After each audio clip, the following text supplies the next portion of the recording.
You are talking to yourself again, freak. The voice cut through the peaceful moment like a blade, sharp and deliberate. Nessa Thornwood did not look up from where she knelt in the garden behind the pack house, her fingers gently touching the soft feathers of an injured sparrow. The small bird had broken its wing in a storm the night before, and she had been listening to its pain, to the fear that thrummed through its tiny body like a second heartbeat. "I am helping," Nessa said quietly, her voice steady even though her hands trembled slightly. She could feel the eyes on her back, could sense the contempt radiating from the group of young wolves who had followed her out here. They always followed her, always watched, always waited for another opportunity to remind her of what she was not. Helping? The laugh that followed was cruel and familiar. Cassandra Reed, daughter of the current alpha of Silver Moon Pack, stepped closer until her shadow fell across Nessa and the bird. "You are kneeling in the dirt talking to a bird. That is not helping. That is insanity." The sparrow chirped softly, and Nessa heard its small voice in her mind as clearly as if it spoke human words. "The bad wolf comes. The one who smells of rotting flowers. Make her go away." "The bird does not think so," Nessa replied, and immediately regretted it. The other wolves laughed, the sound harsh and mocking. There were 5 of them today. 5 perfect wolves with perfect transformations and perfect connections to their inner beasts. Everything Nessa was not. "Of course the bird agrees with you," Cassandra said, crouching down so she could look Nessa in the eyes. Her perfect face was twisted with disgust, her perfect blonde hair catching the morning sun. "Because you are absolutely insane. 23 years old and still no wolf. My grandmother transformed at 8, my mother at 7. Even the Omega pups in this pack manage their first shift by 15 at the latest. But you? Nothing. Just a pathetic human pretending to be one of us." Nessa felt the familiar burn of shame in her chest, but she kept her expression neutral. She had learned years ago that showing emotion only made it worse. The sparrow rustled in her hands, and she felt its fear spike. The bird could sense her distress, could feel the predatory energy rolling off the wolves surrounding them. "She is right," a fox called from somewhere in the nearby trees. "You should leave this place. These wolves do not deserve you." But leaving was not an option. She had nowhere else to go. No other pack would take a wolf without a transformation. No human community would accept someone who heard animals speak. She was trapped here, had been trapped here since birth, subject to the mercy of a pack that had none. "Maybe she is not talking to the bird at all," one of the other wolves suggested. A boy named Marcus, who had tormented Nessa since childhood. "Maybe she is talking to the wolf she pretends to have. The kinda imaginary one that only exists in her delusional mind." More laughter. Always more laughter. Nessa carefully set the sparrow down on a soft patch of moss, whispering to it without words, sending feelings of safety and healing through the connection that seemed to exist between her and all living creatures. The bird understood. It nestled into the moss, its fear subsiding as warmth spread through the bond. "Go now, little sister," Nessa thought. "Rest and heal. I will check on you later." She stood, slowly, brushing dirt from her worn jeans. She was small compared to the others, barely 5'4", with wild dark hair that never seemed to stay in the braid she tried to tame it into. Her clothes were old, hand-me-downs from the pack donations, because she had no family to provide for her. Her parents had died in a rogue attack when she was 3, and the pack had raised her out of obligation, not love. She was a burden, a charity case, a wolfless embarrassment that reflected poorly on the entire Silver Moon Pack. "Are you done playing with your little friend?" Cassandra asked, standing as well. She was nearly 6 inches taller than Nessa, all long legs and aristocratic grace. Everything an alpha's daughter should be. "I need to prepare for the gathering," Nessa said quietly, trying to move past the group. But Marcus stepped into her path, blocking her. "Oh, that is right," he said, his grin widening. "The gathering of alphas starts today. Every important wolf from every important pack in the continent will be here, and you get to serve them drinks like the glorified human servant you are." Nessa's jaw tightened. The gathering happened once every 100 years, a sacred meeting of all alpha bloodlines to discuss territory, alliances, and the future of their kind. It was the most important event in the werewolf world, and Silvermoon Pack had been chosen to host it this century. For weeks, the pack had been preparing, transforming the grounds into a showcase of wealth and power. And Nessa, as the lowest member of the pack hierarchy, had been assigned to the serving staff. "At least I am useful," Nessa said, and tried again to move past Marcus. This time he grabbed her arm, his grip just tight enough to hurt without leaving a mark. He had practiced that grip over the years, knew exactly how much pressure to apply. "Useful?" Cassandra laughed again, that tinkling sound that reminded Nessa of breaking glass. "You are about as useful as a wolf without teeth. Actually, that would be more useful than you, because at least a wolf without teeth would still have a wolf." Something inside Nessa cracked then, just a little. She had endured years of this, had learned to keep her head down and her mouth shut, had accepted her place at the bottom of the hierarchy. But there was only so much a person could take before the walls they built around their heart started to crumble. "Let me go," Nessa said, her voice low. "Or what?" Marcus challenged, his eyes flashing with the gold that indicated his wolf was close to the surface. "You will sick your imaginary wolf on me? You will ask the birds to peck me to death? Please, Nessa. We both know you are powerless." She felt it then, a stirring deep inside her chest. Not her wolf, because she had long ago accepted that her wolf either did not exist or was so deeply buried that it might as well be dead. No, this was something else, something that had always been there, but that she had never fully understood.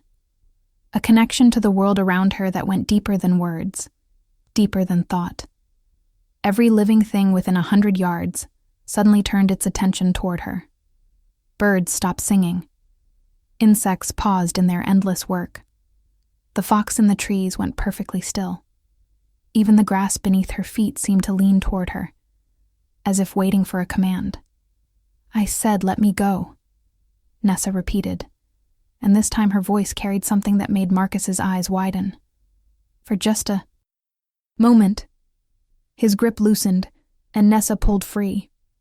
She walked away quickly, her heart pounding, not understanding what had just happened but knowing she needed to get away before things escalated further. Behind her, she heard Cassandra's voice, sharp with irritation. "That freak is getting bolder. Someone needs to remind her of her place before the alphas arrive. Can you imagine the embarrassment if any of them see her acting like she matters?" Nessa kept walking, kept her head down, kept breathing. Just a few more hours. Just get through the day, get through the gathering, survive like you always have. But something had changed. She could feel it in the air, in the earth beneath her feet, in the way the animals around her had responded to her distress. Something was coming. Something that would change everything. She just did not know if that change would save her or destroy her.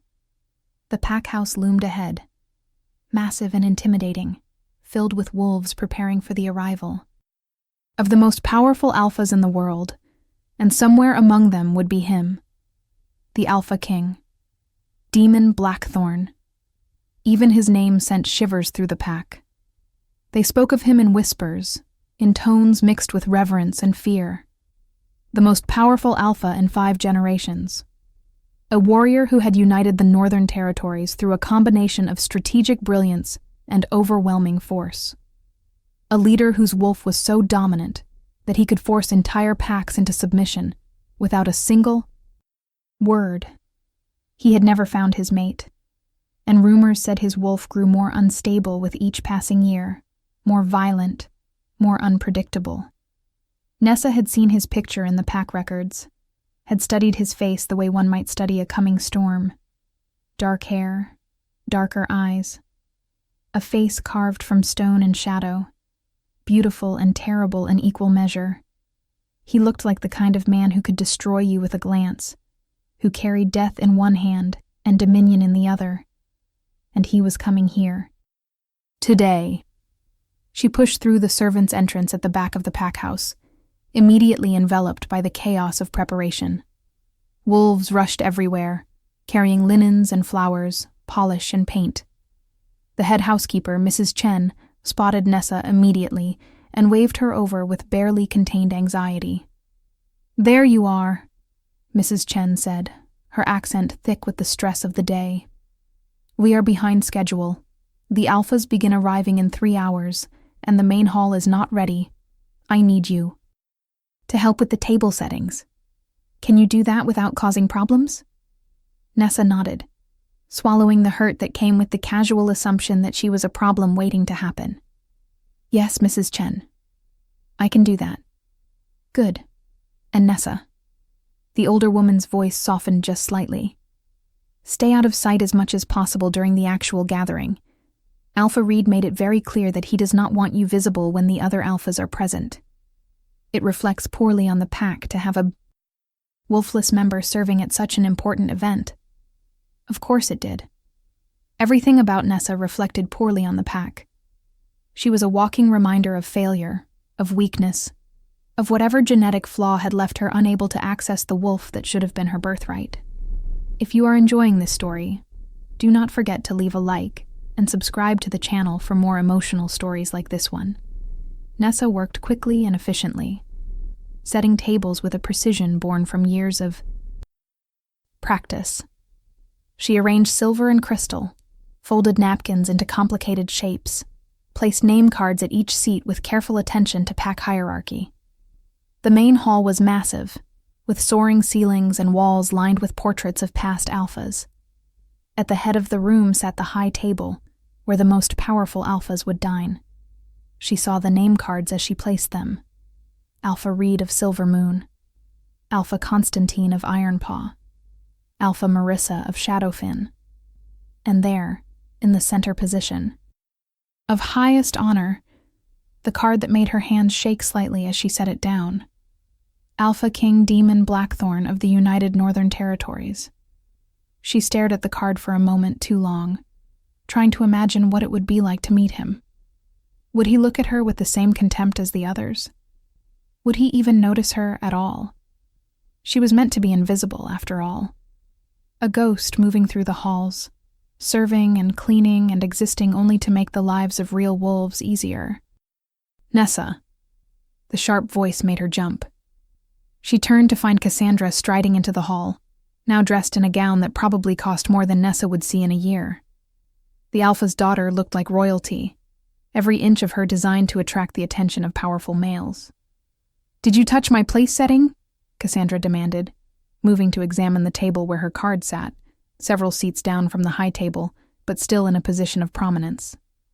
"I set all the tables," Nessa confirmed, keeping her voice neutral. "Mrs. Chen assigned me to do so." "Well, you did it wrong." Cassandra picked up a fork and examined it as if searching for flaws. "This silver is not polished enough. I can see a spot right here. Do it again." Nessa looked at the fork. It was perfectly polished, gleaming under the lights of the hall. There was no spot. But contradicting Cassandra was pointless. "Yes, Cassandra," Nessa said quietly, reaching for the fork. But Cassandra did not hand it over. Instead, she held it up higher, just out of Nessa's reach, forcing her to stand on her toes and stretch for it. The other young wolves who had followed Cassandra into the hall laughed at the spectacle. Nessa felt heat creep up her neck, felt the familiar burn of humiliation. But she kept her expression blank. Do not react. Do not give them the satisfaction. Just survive. Finally, Cassandra dropped the fork. It clattered to the floor, bouncing under the table. Oops, Cassandra said, her smile. Sharp as knives. Better get that. Would not want the Alpha King to see dirty silverware on the floor. Nessa knelt and crawled under the table, her fingers closing around the fork. She could hear them above her, their laughter floating down like poison rain. This was her life. This had always been her life. And unless something changed, it always would be. She emerged from under the table, fork in hand, and nearly collided with Mrs. Chen, who looked more frazzled than ever. They are here. Mrs. Chen hissed. The first alphas are arriving. Everyone to your positions, now. The hall erupted into controlled chaos as servants rushed to finish final preparations. Cassandra and her friends disappeared to join their families in the greeting party. Nessa was herded with the other servants to the side of the hall, where they were meant to stand invisible and ready to serve at a moment's notice. She found her position near the back, grateful for the shadows. From here, she could see without. Being seen, could observe without drawing attention. The massive doors at the far end of the hall opened, and the alphas began to enter. They came in order of power and prestige, each one announced by a herald. They were magnificent, these rulers of the werewolf world, tall and powerful, moving with the predatory grace that came from a lifetime of dominance. Their eyes glowed with the gold of their wolves, marking them as the elite, the strongest, the chosen leaders of their kind. Alpha. Constantine entered with his mate, a woman nearly as intimidating as he was.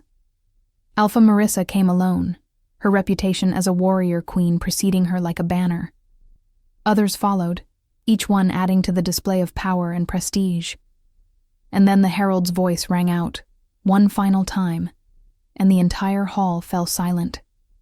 Presenting His Majesty, Alpha King Demon Blackthorn, ruler of the United Northern Territories, uniter of the broken packs, keeper of the ancient laws. The temperature in the room seemed to drop. Nessa felt it like a physical force, a pressure that made it hard to breathe. Every wolf in the hall instinctively bowed their heads, submitting to a power greater than their own. Even the alphas, proud and powerful as they were, lowered their eyes in respect. Nessa bowed her head as well, but she could not stop herself from looking up, from catching a glimpse of the man who commanded such absolute obedience. He was taller than she had expected. The pictures had not captured. The sheer presence of him, the way he seemed to fill the space around him with something that was not quite visible, but absolutely undeniable. He wore black, simple, and unadorned, which somehow made him more intimidating than if he had been covered in jewels and finery. His face was exactly as she had seen in the pictures, hard and beautiful, with eyes so dark they seemed to absorb light rather than reflect it. But it was what walked beside him that made Nessa's breath catch in her throat. His wolf. She had heard the stories, but nothing could have prepared her for the reality. The wolf was massive, easily the size of a small horse, with fur so black it seemed to shimmer with blue undertones. Its eyes were the color of molten amber, and they radiated an intelligence that was almost frightening. Wolves did not usually maintain their transformation, except during pack runs or battles. To see an alpha's wolf walking beside its human form was unprecedented, a display of power that bordered on the supernatural. Demon Blackthorn moved through the hall like a king surveying his domain, his expression revealing nothing. His wolf moved with him, step for step, perfectly synchronized. They were terrifying. They were magnificent. They were everything Nessa would never be. Alpha Reed rushed forward, his own head bowed, his voice full of deference. Your Majesty, welcome to Silvermoon Pack. We are honored beyond measure to host the gathering. Please, allow me to show you to your quarters, so you can rest before the evening meal. But Demon did not respond. His wolf had stopped walking. The massive creature stood absolutely still in the center of the hall, its head raised, its nostrils flaring. Every wolf in the room tensed, sensing something wrong. Demon frowned, his hand moving to rest on his wolf's head. "Shade," he said quietly, his voice deep and carrying easily through the silent hall. "What is it?" The wolf did not respond to its human. Instead, it began to move again. But not toward the quarters that had been prepared. It moved toward the side of the hall, toward the servants, toward Nessa. She felt her heart stop, felt the world narrow to the sight of that massive wolf walking directly toward her with purpose and intent. Every instinct she had, human and otherwise, screamed at her to run. But she was frozen, pinned in place by eyes that saw too much, knew too much. The other servants scattered, pressing themselves against the walls, leaving Nessa standing, alone as the Alpha King's wolf approached. She heard Demon's voice, sharp with command. "Shade. Heal. Now." But the wolf did not obey. For the first time in the memory of anyone present, the Alpha King's wolf ignored a direct command. It kept coming, closing the distance between them with steady, measured steps. Gasps echoed through the hall. Wolves whispered in shock and confusion. This was impossible. The Alpha King's wolf was legendary for its obedience, for the iron-controlled demon. Maintained over it even in the most chaotic situations.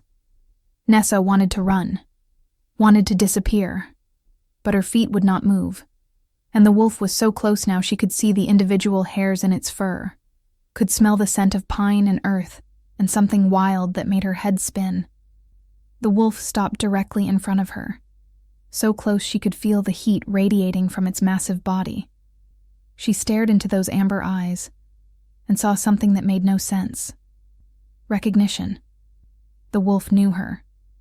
Somehow, impossibly, it knew her. And then, while the entire hall watched in stunned silence, the Alpha King's wolf did something it had never done for anyone except Demon himself. It lowered its massive head. It folded its legs. It lay down at Nessa's feet and placed its enormous head in her lap, a gesture of submission and adoration that defied everything anyone knew about this creature. Nessa felt tears spring to her eyes without permission. She felt the wolf's presence in her mind, not words exactly, but feelings, emotions, mine, safe, home, found you. The hall erupted into chaos. Voices shouted over one another.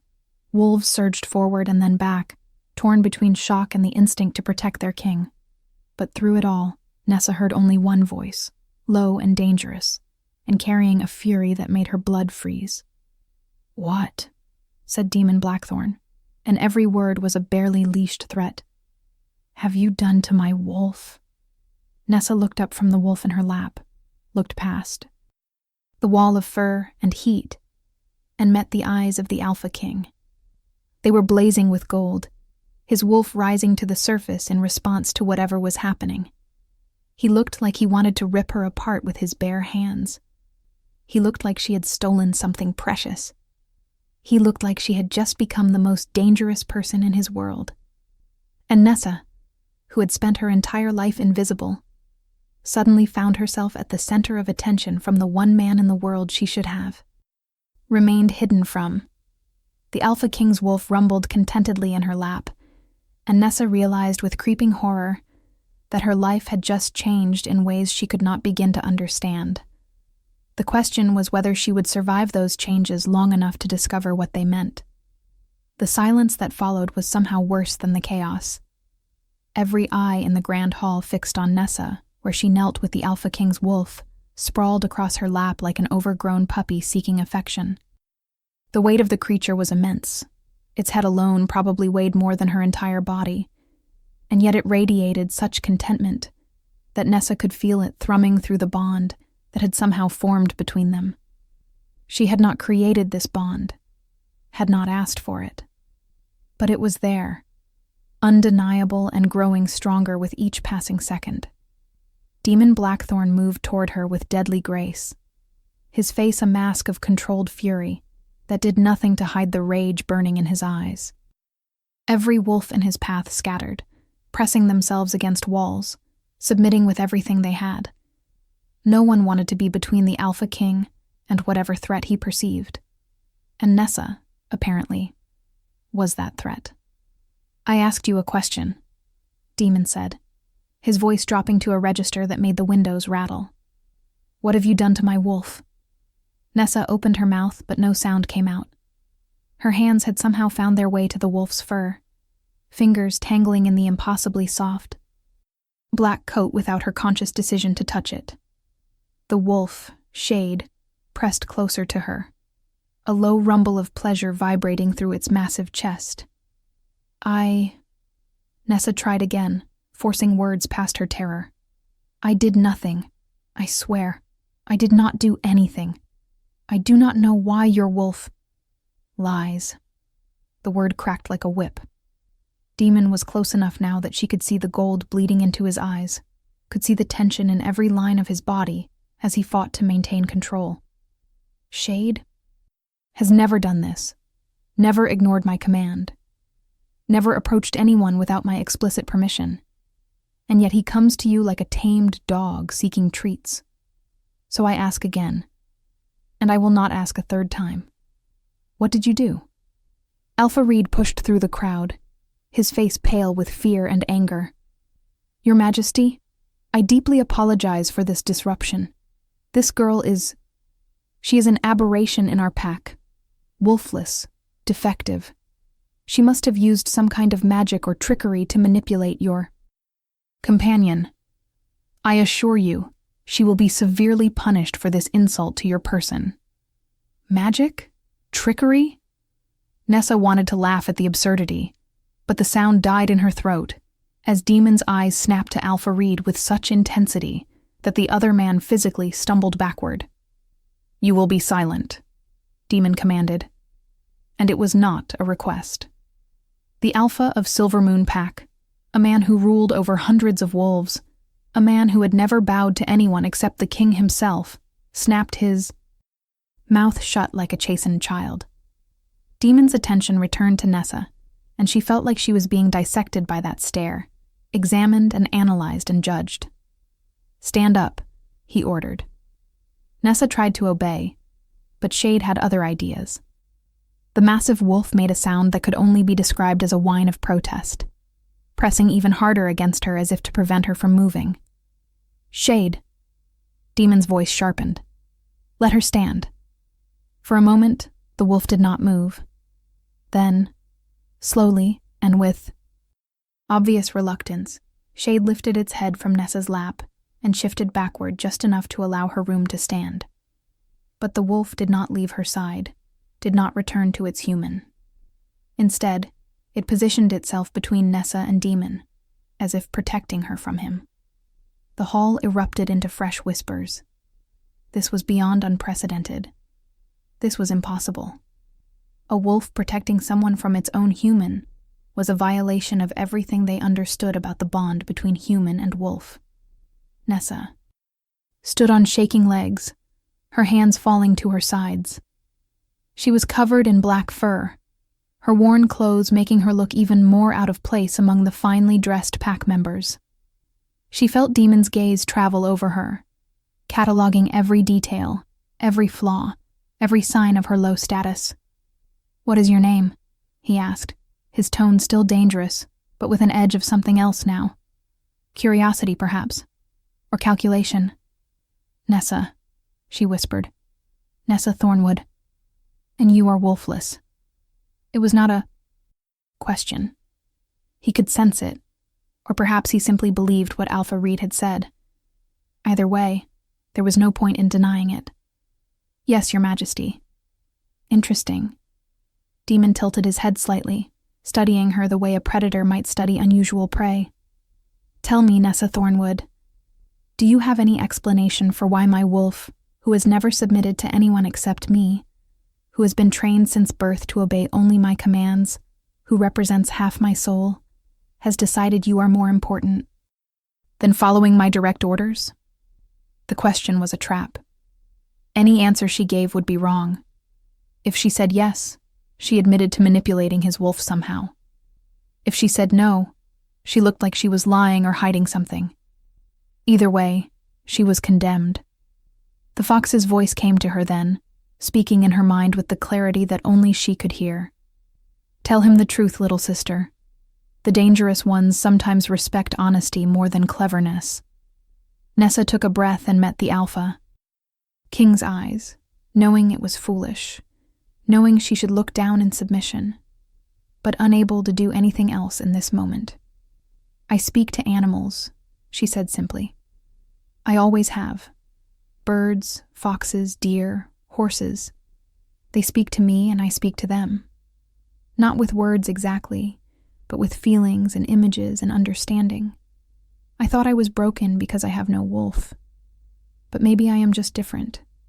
Maybe whatever I have instead of a wolf allows me to connect with creatures in a way other wolves cannot."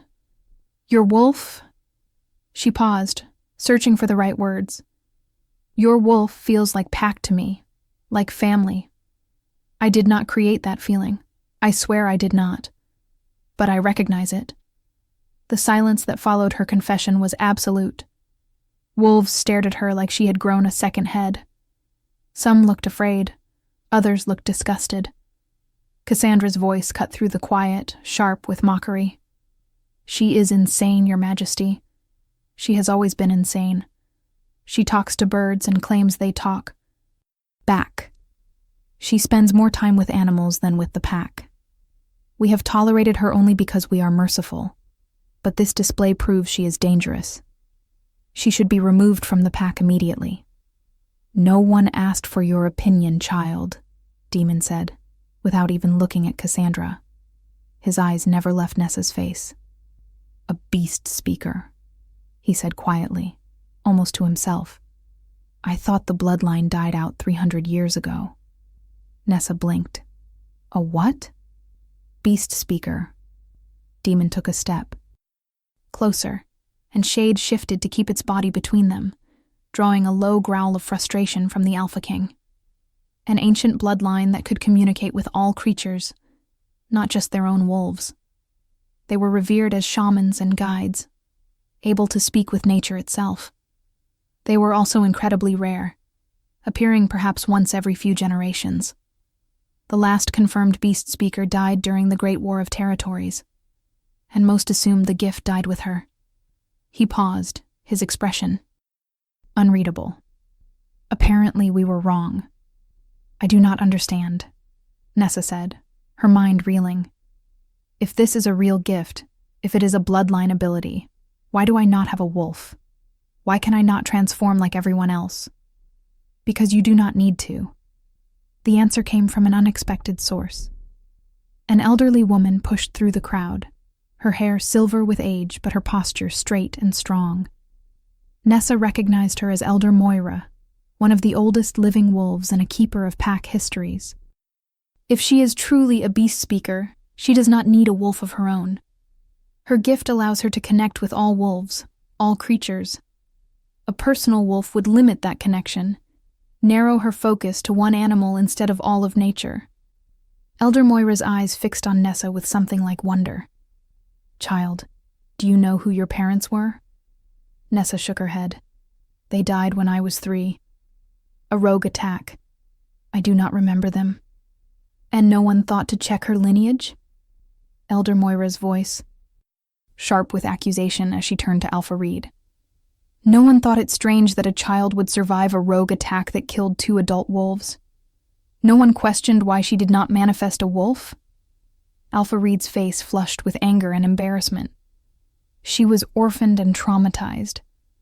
We assumed the trauma blocked her transformation. It happens sometimes. "It does not happen," Elder Moira countered. "And if you had bothered to check the old records instead of simply labeling her defective, you would have discovered that her mother was Elena Thornwood, last descendant of the Thornwood line, which traces directly back to Arya the Wise, the most powerful beast speaker in recorded history. The revelation hit Nessa like a physical blow. Her mother had been special? Had carried this bloodline? Why had no one ever told her? Why had she spent her entire life believing she was broken? "This changes nothing," Cassandra protested, her voice rising with frustration. "Even if she has some ancient bloodline that does not explain why the Alpha King's wolf is acting like she owns it. That does not give her the right to manipulate His Majesty's companion. I did not manipulate anything, Nessa said, finding her voice again. The weight of the revelations was crushing, but beneath it she felt something else stirring. Anger. All these years of abuse, of mockery, of being treated as less than nothing, and they had known. Someone must have known about her mother's bloodline. Someone had chosen to keep it hidden, chosen to let her suffer. Your wolf came to me. I did not call it. I did not summon it. I was standing here trying to be invisible like I always do, and it chose to approach me. What do you think will happen next? Leave your predictions in the comments below. Demon had been silent during the exchange between Elder Moira and Alpha Reed, but now he raised a hand, and everyone immediately quieted. Shade, he said, his voice firm but lacking the edge of anger. It had held before. Come here. The wolf turned its massive head to look at its human, and Nessa felt the conflict radiating from the creature. Loyalty to Demon warred with whatever instinct had driven it to her. The bond between human and wolf was supposed to be absolute, unbreakable. For Shade to hesitate even for a moment was evidence of how powerful this new connection was. Please, Nessa whispered, speaking directly to the wolf through the strange link that existed between them. Go to him. He is your other half. You belong to him. The wolf made a low sound of distress, but slowly, reluctantly, it moved away from Nessa and returned to Demon's side. The Alpha King immediately placed his hand on Shade's head, and Nessa saw some of the tension leave his shoulders. Whatever connection existed between them, it was still there, still strong. She had not broken it. This situation, Demon said carefully, each word measured and precise, is unprecedented. I need time to understand what has happened here and what it means. The gathering will proceed as planned. This matter will be discussed privately once I have had time to consult with my advisors and study the historical records. He paused, his eyes finding Nessa's once more. You will come to my quarters in 1 hour. We will speak about your gift and about what happened here. Do you understand? Nessa nodded, not trusting her voice. Good. Alpha Reed, show me to my rooms. The rest of you, return to your preparations. The gathering begins at sunset, and I expect everything to be perfect despite this disruption. The crowd slowly dispersed, wolves moving with obvious reluctance, clearly disappointed to miss whatever confrontation they had been anticipating. Cassandra shot Nessa a look of pure venom as she passed, and Nessa knew without doubt that this was far from over. Whatever protection Elder Moira's revelation might have offered was temporary at best. Demon moved toward the exit with Shade at his side. But the wolf kept turning back to look at Nessa, its amber eyes full of longing and confusion. Nessa felt the pull too, felt something inside her reaching toward the wolf, wanting to follow, wanting to understand this connection that had formed without her permission or understanding. As the Alpha King disappeared through the doorway, Elder Moira approached Nessa, her weathered face kind but serious. Child, you need to understand something. What happened here today will change your life in ways you cannot imagine.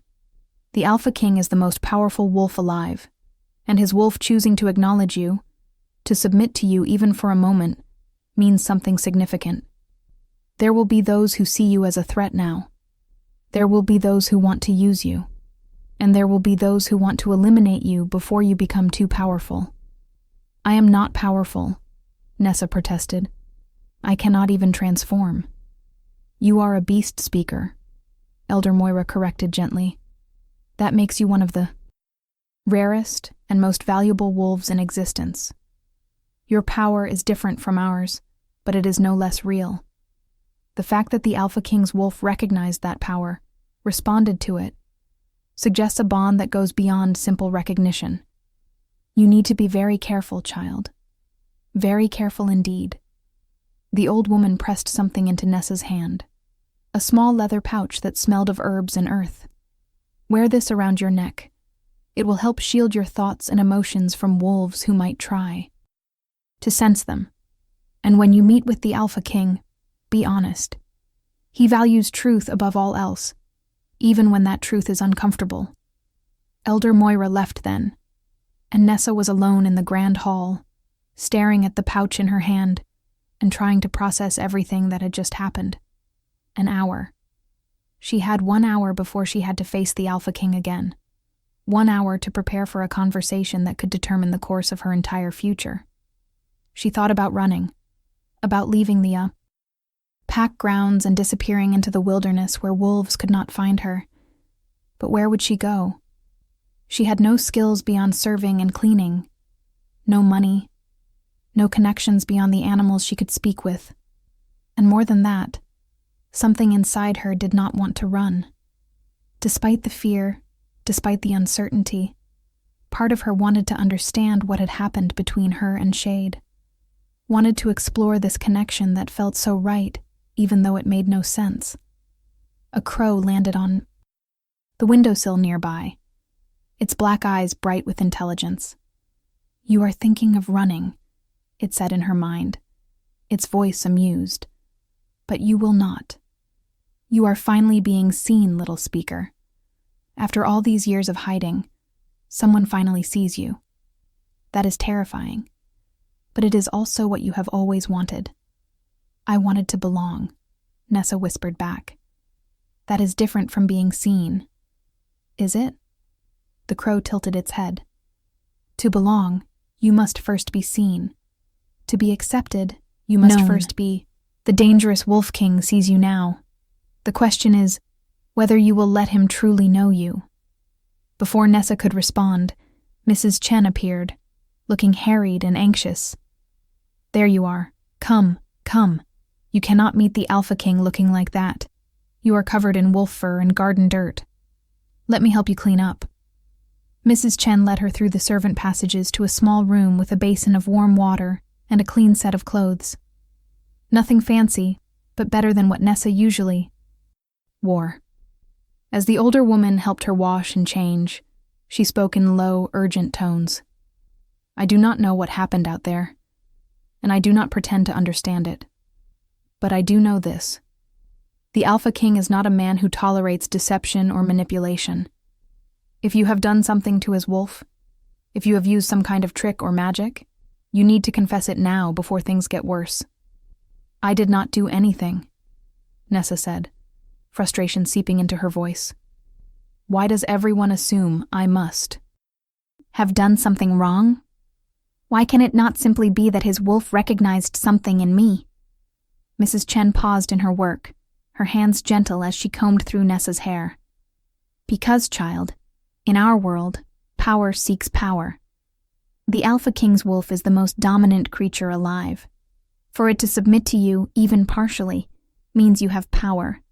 And power in someone as low-ranked as you, someone who has been invisible for so long, is frightening to those who have always been on top." She finished with Nessa's hair, pulling it back into a neat braid. "There, you look presentable. Remember, be respectful. Answer his questions honestly. And whatever you do, do not look him directly in the eyes unless he gives you permission.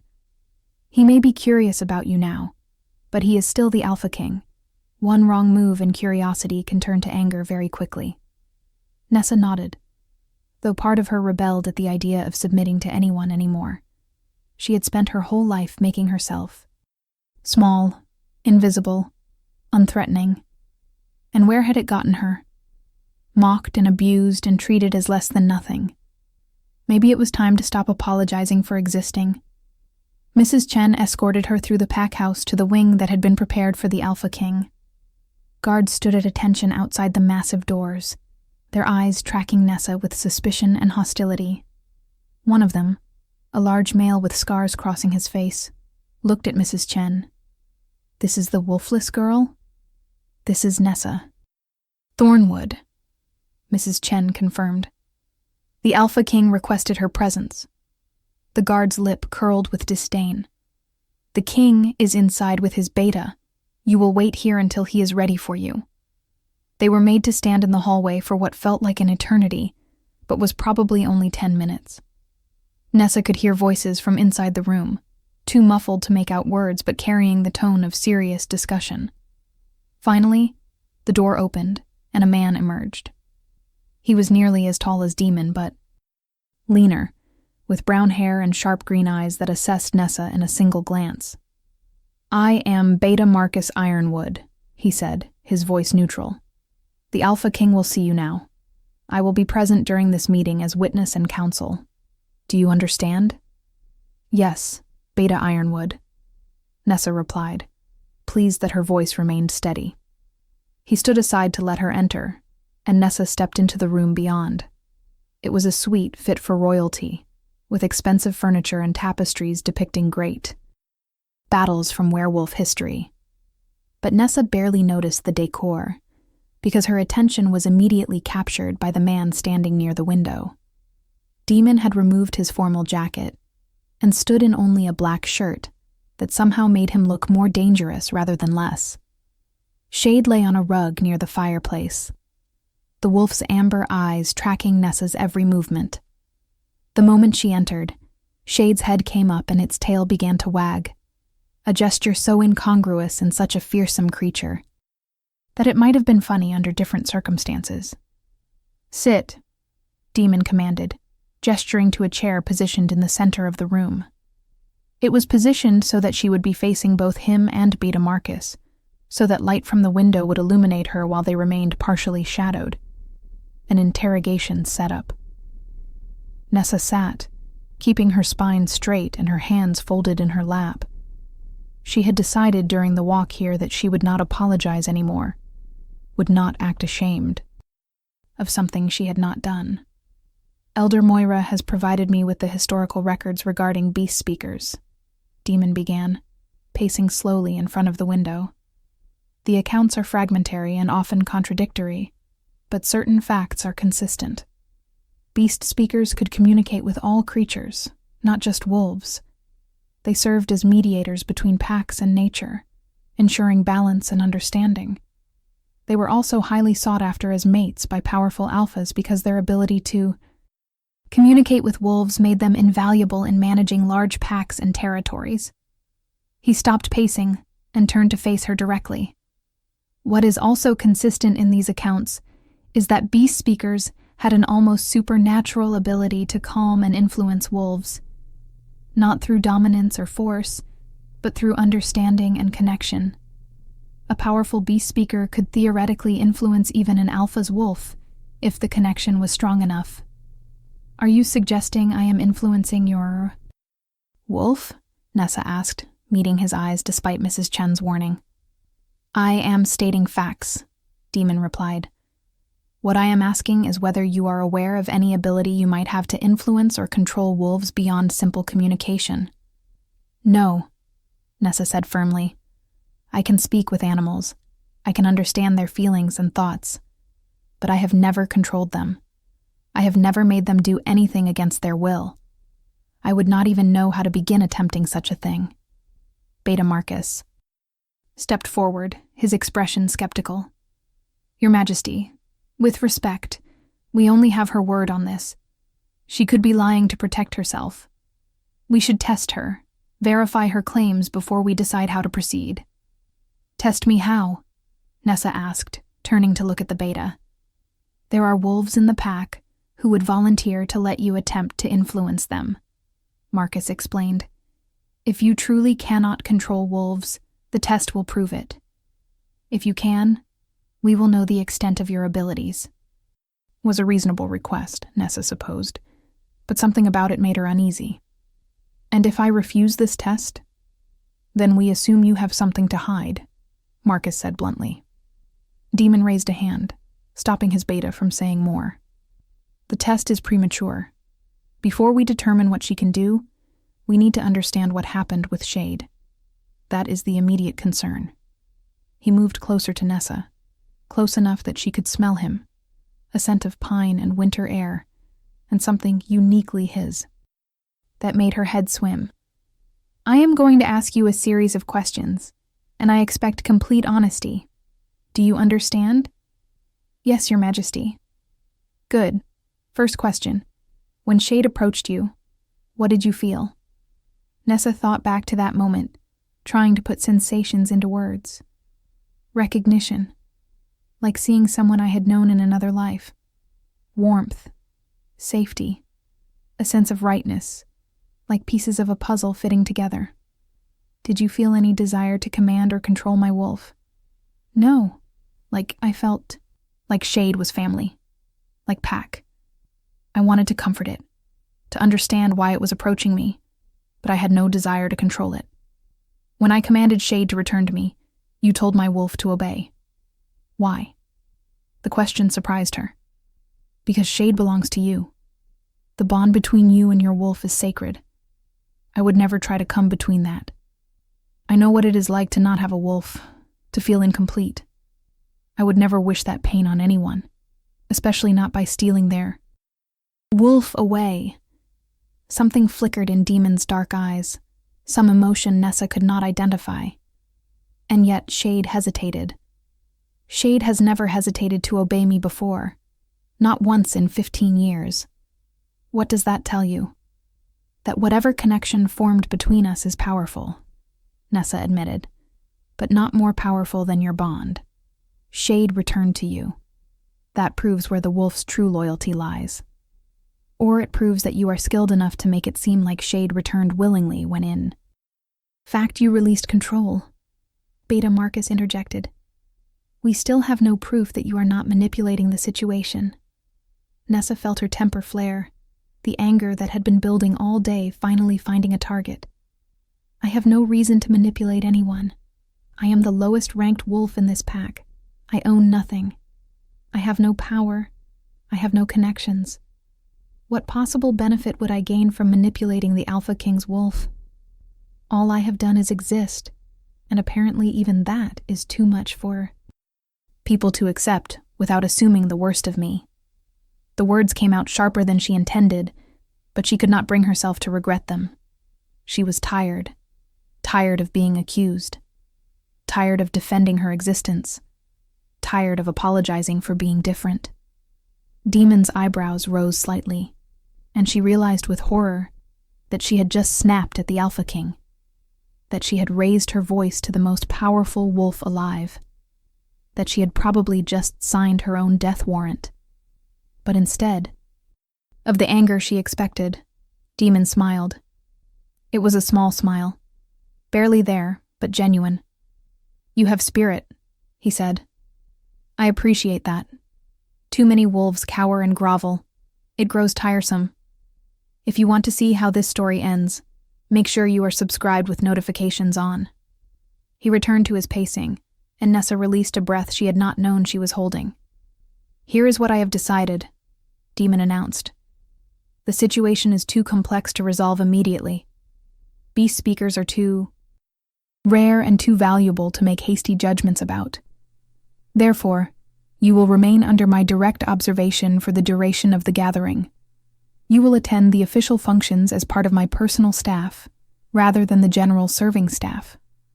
This will allow me to watch how you interact with Shade and to determine whether there is truly a natural bond, or whether you are exerting influence." "Your Majesty," Beta Marcus protested. "Having her so close could be dangerous if she is manipulating Shade." "Then we will discover that quickly, will we not?" Demon replied. "Besides, if she truly is a beast speaker, having her close might prove useful. These gatherings always involve delicate negotiations. Having someone who can read the emotions and intentions of others through their wolves could be advantageous." He turned back to Nessa. "You will be given quarters near mine. You will dress appropriately for formal functions. You will comport yourself with dignity and respect. In return, I will ensure you are treated according to your bloodline rather than your pack status. Do you accept these terms?" Nessa's mind reeled. He was offering her protection, status, proximity to power. All things she had never dared to dream of. But at what cost? "What happens after the gathering?" she asked. "When you return to your territories, and I return to my place here? That depends entirely on what we discover during the gathering, Demon said. If you prove to be what I suspect. You are? If you truly are a legitimate beast speaker with no intention of manipulating or controlling others, then you will be offered a choice. You can remain here with Silvermoon Pack, though I will require Alpha Reed to treat you according to your bloodline status. Or you can come with me to the Northern Territories, where your gifts would be valued and protected. The offer hung in the air between them, heavy with possibility. To leave Silvermoon Pack, to escape the years of mockery and abuse, to go somewhere she might actually belong. It was everything she had dreamed of and terrifying in equal measure. I accept your terms, Nessa said quietly. Good. Demon moved to a rope pull near the door and tugged it. Moments later, a female wolf entered, tall and elegant with honey-colored hair. This is Lady Helena, Demon introduced. She is my head of household staff. Helena, this is Nessa Thornwood, the beast speaker. She is to be given quarters in the guest wing, provided with appropriate clothing for formal occasions, and treated as an honored guest. Anyone who disrespects her answers to me directly. Is that clear? Lady Helena's eyes widened slightly, but she controlled her surprise quickly. Perfectly clear, Your Majesty. Miss Thornwood, if you will follow me, I will show you to your quarters and see to your needs. Nessa stood, her legs unsteady beneath her. As she moved toward the door, Shade suddenly rose from the rug and padded over to her, pressing its massive head against her side in a gesture of affection. She could not stop herself from running her fingers through the wolf's fur one more time, marveling at the connection she felt. Shade. Demon's voice was firm, and reluctantly the wolf returned to its human side. But the amber eyes never left Nessa, and she felt the pull of that connection, even as she walked out of the room. As Lady Helena led her through the corridors, chatting pleasantly about the evening's schedule, Nessa's mind spun with everything that had happened. In the span of a few hours, her entire world had turned upside down. She had gone from invisible servant to recognized bloodline, from mockery to protection, from worthless to valuable. But she was not naive enough to believe this was the end of her troubles. Cassandra would see her elevation as a threat and an insult. Alpha Reed would resent having to treat her with respect. And somewhere in the pack were others who would see her new status as an opportunity to use or manipulate her for their own ends. The quarters Lady Helena showed her to were beyond anything Nessa had ever experienced. A large bedroom with an actual bed instead of the cot she was used to. A private bathroom with hot water. A closet being filled with gowns and formal wear in her size, though how they had gotten her measurements so quickly she had no idea. The first function is in 3 hours, Lady Helena explained. The welcome feast, where all the alphas will be formally introduced, and treaties will be discussed. You will sit at the high table, 2 seats to the left of His Majesty. I will return in 2 hours to help you dress and prepare. After Lady Helena left, Nessa sank onto the bed and buried her face in her hands.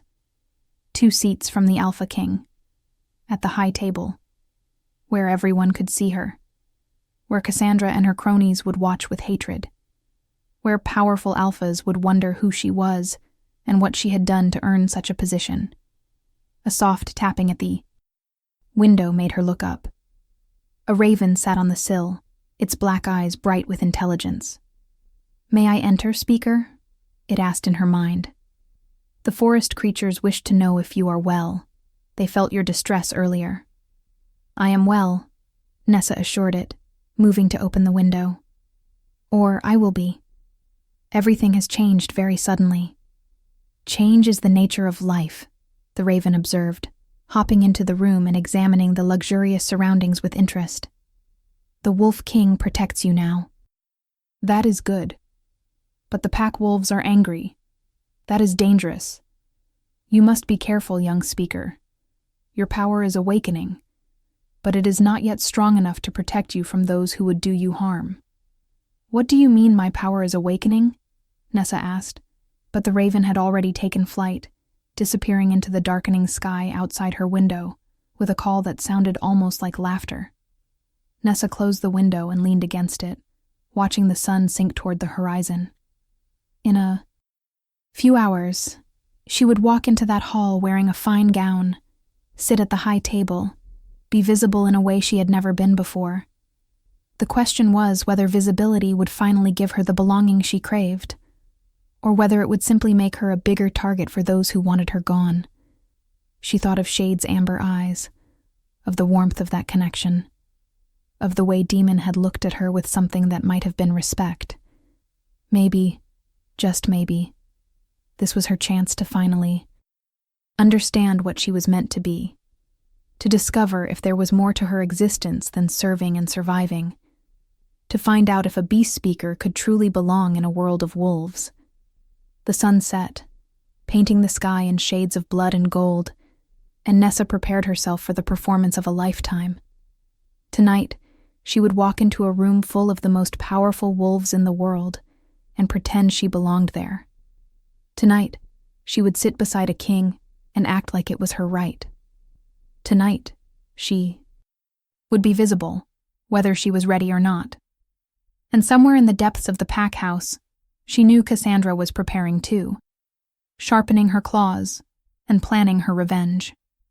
The gathering was about to begin, and Nessa had a feeling the real battles would not be fought in negotiation rooms, but in the shadows and whispers where reputations were destroyed and lives were ruined. She just hoped she would survive long enough to discover the truth about what she was and what she could become. When Lady Helena returned 2 hours later, she brought with her a team of attendants who transformed Nessa into someone she barely recognized.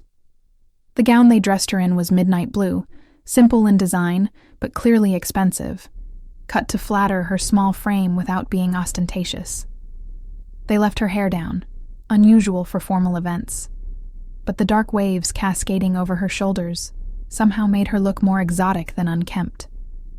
Subtle cosmetics enhanced her features without hiding them. And when they finally allowed her to look in the mirror, Nessa saw a stranger staring back. She looked like she belonged at a high table, like she had the right to sit among alphas, like she was more than the invisible servant they had all dismissed. "You look lovely," Lady Helena said with genuine warmth. "The Alpha King has excellent instincts. You will make quite an impression tonight." "That is what I am afraid of," Nessa admitted. Lady Helena smiled knowingly. "Fear is natural. But remember, you have done nothing wrong. You are there by royal command, under royal protection. Let anyone who has a problem with that take it up with His Majesty." The feast was being held in the largest hall Nessa had ever seen, clearly built specifically for events like the gathering. Long tables stretched the length of the room, each one covered in white linens and set with silver and crystal. The high table sat on a raised dais at the far end, positioned so that those seated there could observe the entire gathering. Wolves were already filing in as Lady Helena led Nessa through a side entrance, and the whispers started immediately. Nessa felt hundreds of eyes turned toward her, felt the weight of judgment and curiosity and hostility. She kept her head high, kept her steps measured and confident, even though her heart was trying to beat its way out of her chest.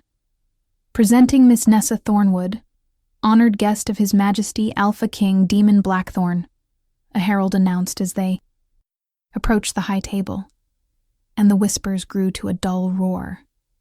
Nessa saw Cassandra at one of the lower tables, her face twisted with such rage that for a moment Nessa thought the other woman might actually attack her right there in front of everyone.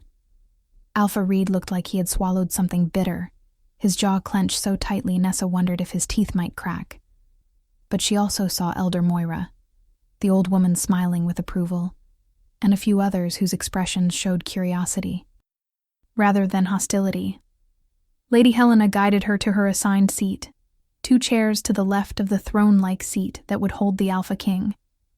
Beta Marcus was already seated to the right of the throne, and he nodded to Nessa with grudging respect. "You clean up well," he said quietly. "Let us hope you can also behave appropriately during the feast." "I have been serving at formal functions for years," Nessa replied. "I know which fork to use." A hint of amusement crossed the beta's face. Good, because at least 3 alphas at this gathering would love an excuse to declare you unworthy of your position. Do not give them that excuse. Before Nessa could respond, the herald's voice rang out again. Presenting His Majesty, Alpha King Demon Blackthorn, ruler of the United Northern Territories.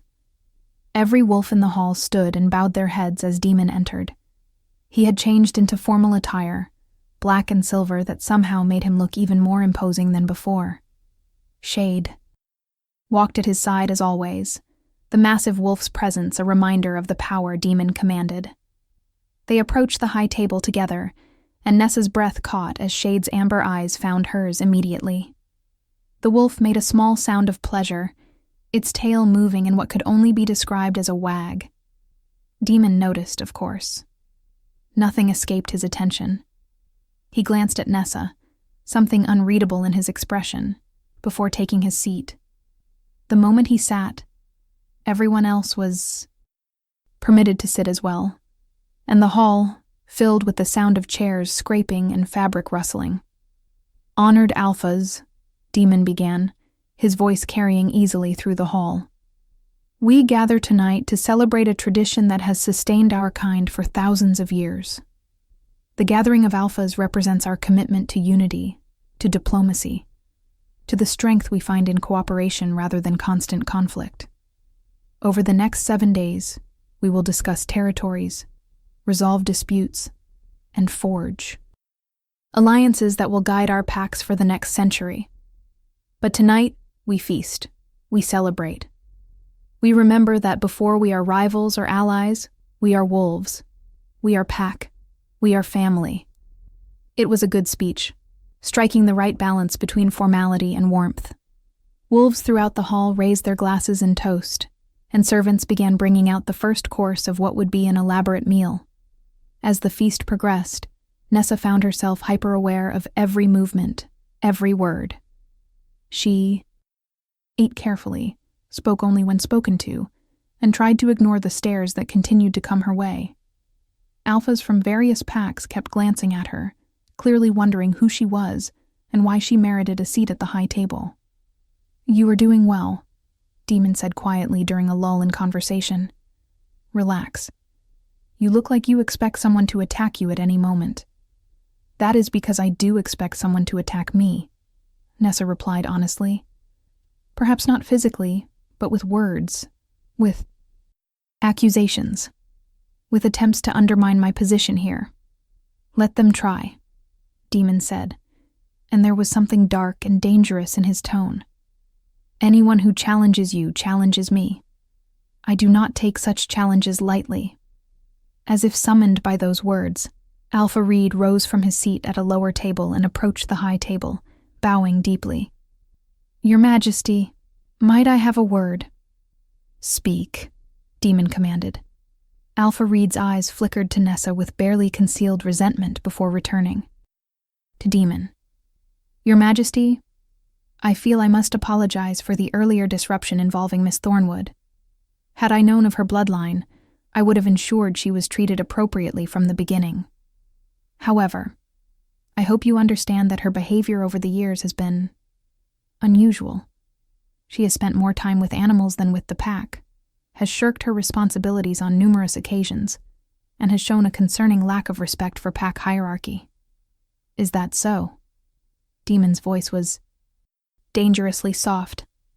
Tell me, Alpha Reed, when you learned that an orphaned child in your pack might carry the bloodline of beast speakers, one of the rarest and most valuable gifts among our kind, what steps did you take to verify that bloodline? What efforts did you make to train and develop her potential gifts? Alpha Reed's face paled. We did not know for certain.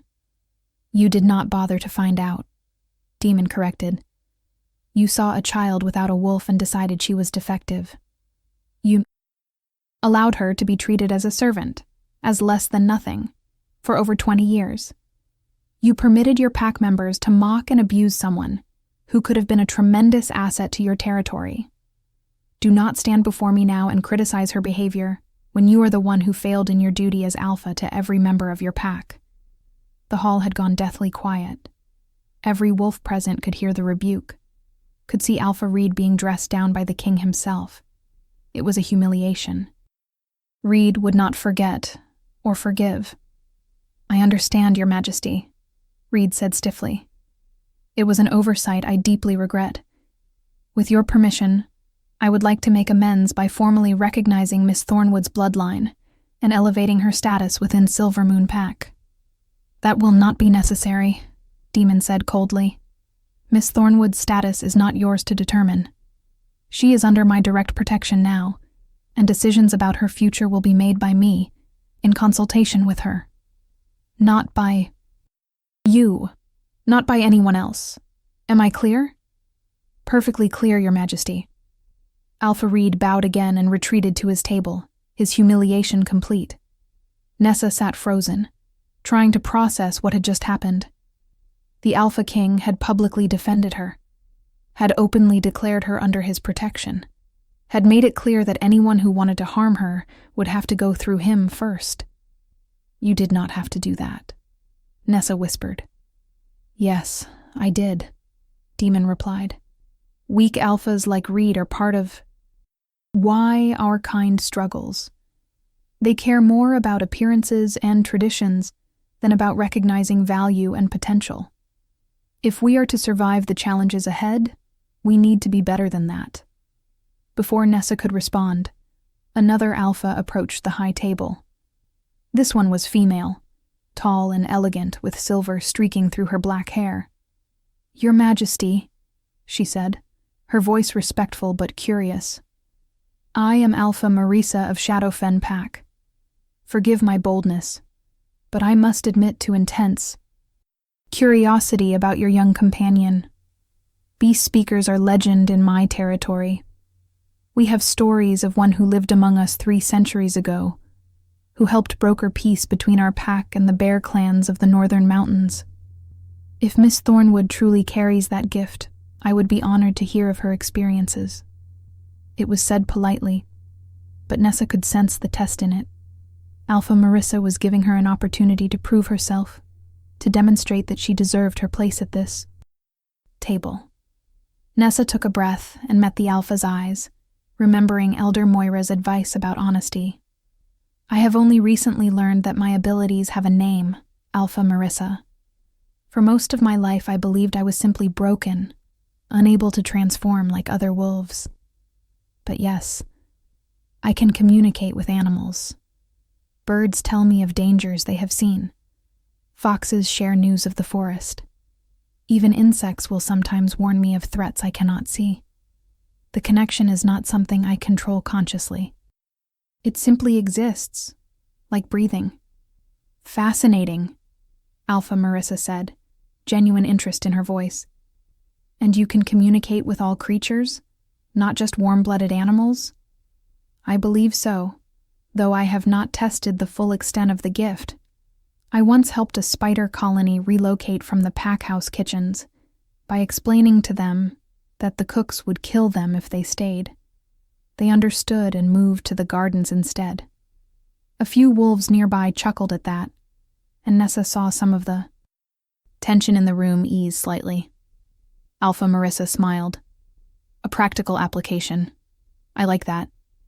Tell me, have you considered what you might do with such a gift if given the proper resources and training?" It was a loaded question. Nessa glanced at Demon, who nodded slightly, giving her permission to answer freely. "I have not had time to consider it," Nessa admitted. "But if I could choose, I would like to help bridge the gap between wolves and other creatures. We share territories with so many species, yet we rarely communicate with them. We encroach on their lands without understanding. We hunt without knowing if we are disrupting important migrations or breeding grounds. A beast speaker could serve as a mediator, ensuring that all creatures can coexist more peacefully." "A noble goal," Alpha Marissa approved. "If you ever find yourself in need of a territory that values such work, Shadowfen would welcome you." It was an offer, Nessa realized. A powerful alpha was offering her a place in her pack, publicly, where everyone could hear, It was also a subtle challenge to Demon, a way of testing how seriously he meant his protection. "I appreciate the offer, Alpha Marissa," Nessa said carefully. "But for now, I am committed to understanding my gifts better before making decisions about where I might use them." "Wisely said," Alpha Marissa replied, inclining her head before returning to her seat. The rest of the feast passed in a blur of introductions and careful conversations. Several other alphas approached to speak with Nessa, some out of genuine curiosity, others clearly testing to see if she deserved her position. Through it all, Demon remained a steady presence at her side, occasionally interjecting when conversations grew too aggressive, but mostly allowing her to navigate the social waters herself. Shade remained close as well, the massive wolf lying at Demon's feet, but with its head turned toward Nessa, as if keeping watch over her. She could feel the connection between them, that inexplicable bond that had formed the moment their eyes met. It was not romantic or possessive, not like the mate bonds she had read about in old stories. This was something purer, simpler, a recognition of kinship, of understanding, as if Shade could sense something in her that even she did not fully understand yet. Finally, as the feast wound down and wolves began to disperse to various reception rooms for more informal socializing, Demon stood and offered Nessa his hand. "Walk with me," he said. It was not a request. Nessa took his hand, feeling calluses and strength, and allowed him to lead her out of the hall through a side exit. Shade followed, of course, the wolf's presence a constant reminder of the strangeness of this entire situation. They walked through the gardens behind the pack house, the moon rising full and bright overhead. The night air was cool and clean, carrying the scent of flowers and earth. "You handled yourself well." "Tonight," Demon said after a few minutes of silence. "Better than I expected for someone who has never been trained in pack politics." "I have spent years observing," Nessa replied.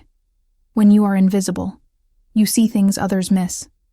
You learn how power flows, how alliances form and break.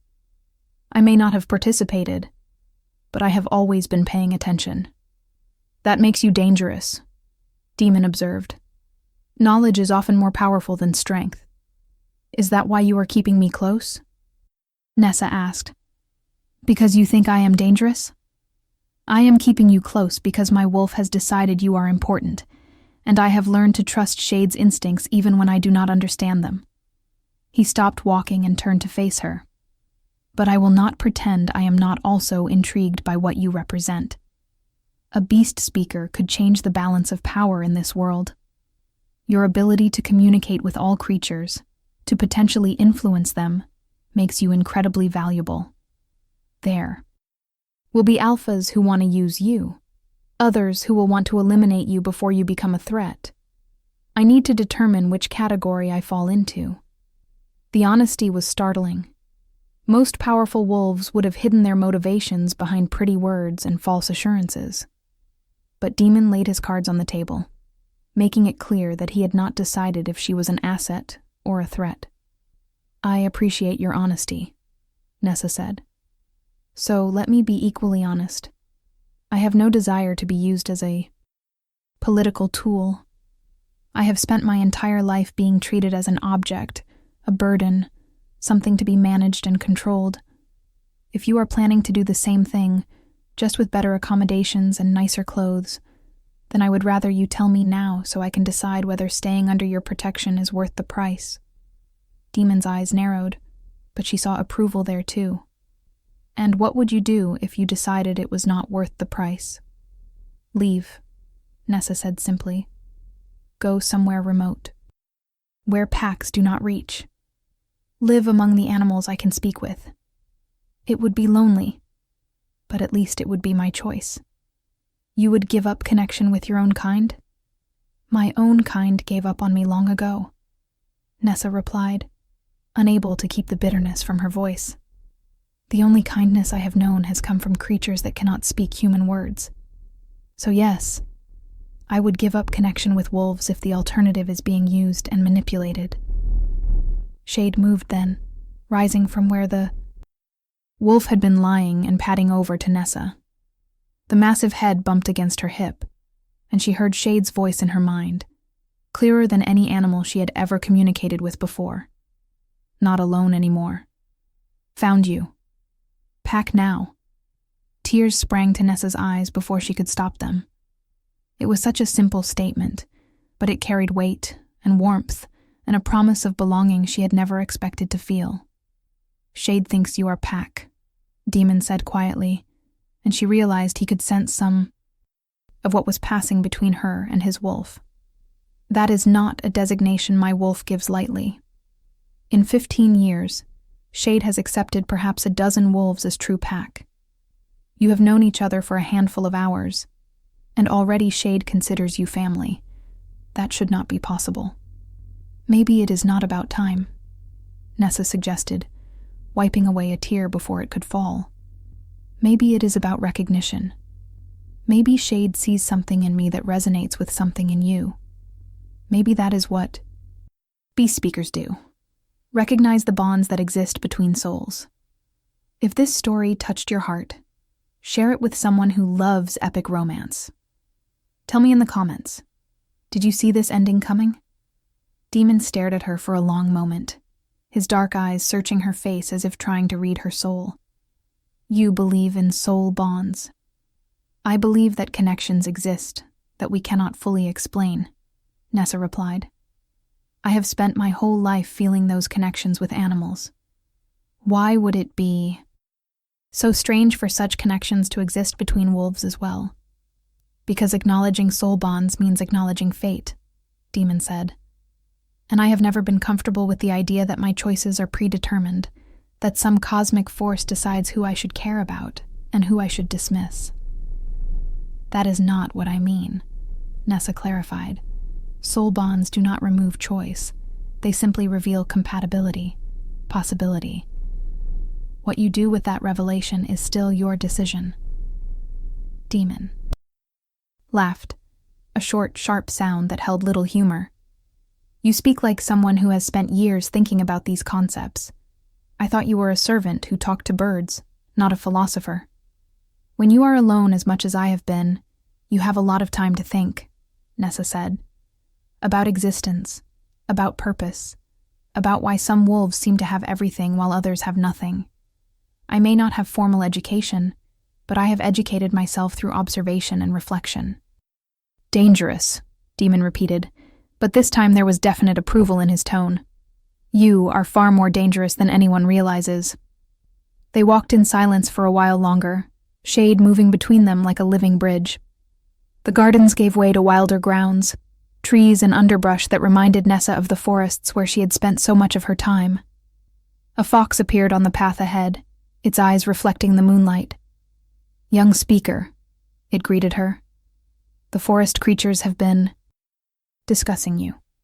They say you have found Pack with the great wolves. Is this true? Perhaps, Nessa replied aloud, forgetting for a moment that Demon was listening. It is too early to know for certain. The fox looked at Demon with what could only be described as suspicion. This one smells of power and blood. Be careful, young speaker. Powerful wolves are dangerous even to those they claim to protect. I will be careful, Nessa assured the fox. Thank you for your concern. The fox nodded and disappeared into the underbrush. Demon watched the entire exchange with fascination. You truly do speak with them. It is not metaphorical or symbolic. You have actual conversations with animals. Yes, Nessa confirmed, though the level of complexity varies. Foxes and corvids are remarkably intelligent. They can communicate abstract concepts, warnings, even gossip. Insects are more basic, mostly feelings and simple information. But all of them can communicate if you know how to listen. Show me, Demon commanded. Prove that you can do more than simply talk to creatures. Prove that you can call them, that they will respond to you. It was another test. Nessa understood that. He needed to know the extent of her abilities, needed to determine if she was truly as unique as she claimed, or if this was somehow an elaborate deception. She closed her eyes and reached out with that part of her that had always existed, but that she was only now beginning to understand. She did not use words, did not make sounds. She simply projected feelings, thoughts, a sense of invitation and welcome that rippled outward like waves on a pond. The response was immediate.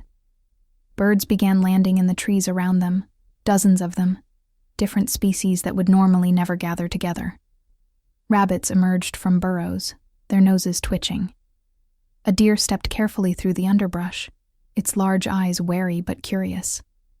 Even insects began to gather, fireflies and moths creating patterns of light in the darkness. Within minutes, they were surrounded by creatures, all of them focused on Nessa, all of them responding to her call. Remarkable, Demon breathed. I have seen alphas command packs of hundreds. I have seen warriors inspire loyalty through strength and dominance. But I have never seen anything like this.